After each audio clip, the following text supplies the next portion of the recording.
ராமநாதபுரம் மாவட்டம் முதுகுளத்தூர் தொகுதியில் வந்து நீண்ட நாள் மக்களோட கோரிக்கை என்ன இருக்குன்னா, வைகை நதி இருக்கு பாருங்க, அது பரமக்குள்ள இருந்து முதுகுளத்தூர், கடலாடி, தேர்வெளி இந்த மக்கள் வந்து வானம் பார்த்த பூமியா இருக்கு. அதனால வந்து ஓட்டு கேட்டு வரும்போது திரு ராஜகண்ணப்பன் என்ன சொன்னாருன்னா, இந்த வைகை நீரை வந்து நான் இணைச்சு இந்த முதுகுளத்தூர் பகுதியெல்லாம் வைகை நீரா ஓடும் அப்படின்னு சொல்லியிருந்தாரு. ஆனா இது வரைக்கும் அந்த திட்டத்தை நிறைவேற்றல. யாருமே இது வரைக்கும் நிறைவேற்றல. இந்த தொகுதியோட மக்கள் நீண்ட நாள் கோரிக்கையா வந்து இது இருந்துகிட்டே இருக்கு. மக்களோட வந்து இவருக்கு மேல வந்து அதிருப்தியாத்தே இருக்காங்க. சாயல்குடி, சிக்கல், கடலாடி மூணையும் பிரிச்சு வந்து சிக்கலை ஒரு ஒன்றிய செய்விச்சிடும். இந்த 5 ஆண்டு காலத்துக்குள்ள இந்த கோரிக்கை எங்களுக்கு நிறைவேற்றி தரணும். நிறைவேற்றி தந்தா எங்க ஏரியாவோட மக்கள் அனைத்து மக்களுக்கும் இந்த ஆளுங்கட்சிக்கு ஓட்டு போட்டு இது பண்ணுவோம். அந்த பகுதி மக்களினுடைய நீண்ட நாள் கோரிக்கையான அந்த பாதாள சாக்கடை திட்டங்கிறது ஒரு நிறைவேற்றப்படாத ஒரு நீண்ட நெடிய ஒரு கோரிக்கை. அது வந்து கோரிக்கையா தான் இருக்கே தவிர்த்து அதை யாருமே நிறைவேற்ற மாட்டாங்க. தற்போதைய சட்டமன்ற உறுப்பினராக இருக்கக்கூடிய நபரோட செயல்பாடுங்கிறது அவர் இருக்காங்களா இல்லையாங்கிறத மக்களாகி எங்களுக்கு ஒரு கேள்வியா இருக்கு. அதனால இனி வர்ற காலத்துல வேறொரு நல்ல படித்த இளைஞர் மக்களை நேரடியாக அணுகக்கூடிய நபர்களுக்கு வாய்ப்பு கொடுத்தா அந்த தொகுதி மக்களுக்கு நிறைய கோரிக்கைகள் நிறைவேற்றப்படும் என்பது என்னுடைய கருத்து. இப்போ கரண்ட்ல இருக்க எம்எல்ஏ வந்து இதுவரையும் மக்களும் நல்ல தொடர்பில் இருக்கிறாரு.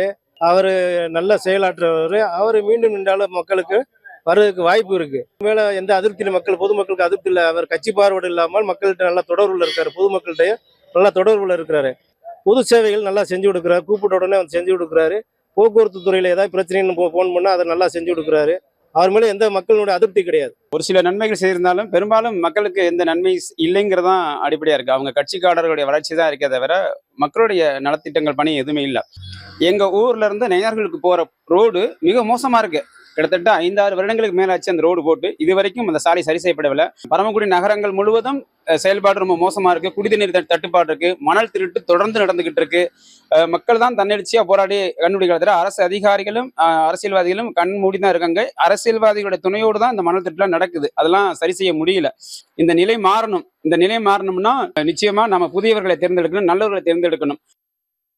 எம்எல்ஏ உடைய இப்போ உள்ள எம்எல்ஏ காதர் பாட்சா முத்துராமலிங்கம் அவருடைய செயல்பாடுகள் வந்து திருப்திகரமாக இருக்குது.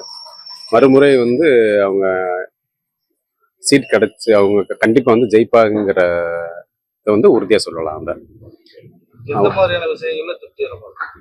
இல்லை, ஒவ்வொரு இடங்கள்லையுமே வந்து இப்போ அரசு சம்பந்தப்பட்ட திட்டங்கள் நடக்கூடிய இடங்கள்ல வந்து நேரடி பார்வையிட்டு ஒவ்வொரு விஷயங்களுமே வந்து அதை வந்து ஊக்கப்படுத்தி அந்த விஷயத்த வந்து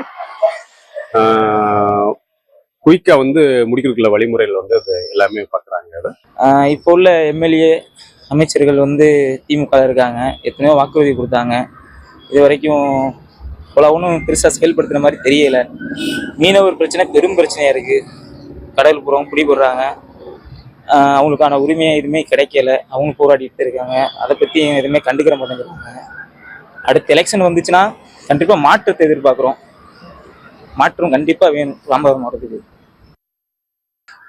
எம்எல்ஏ வந்து ஓட்டு போட்டதோட சரி, அதுக்கப்புறம் இந்த பக்கம் எல்கையின் பக்கமே வரலை. அதனால நாங்கள் ரொம்ப வந்து எந்த குறைகளும் கேட்கல. நன்றி தெரிவி கூட வரலை. இந்த இதுக்கு சம்மந்தமாக 2-3 மட்டும் அவங்க இமெயிலில் நான் அனுப்பி பார்த்துருக்கேன்.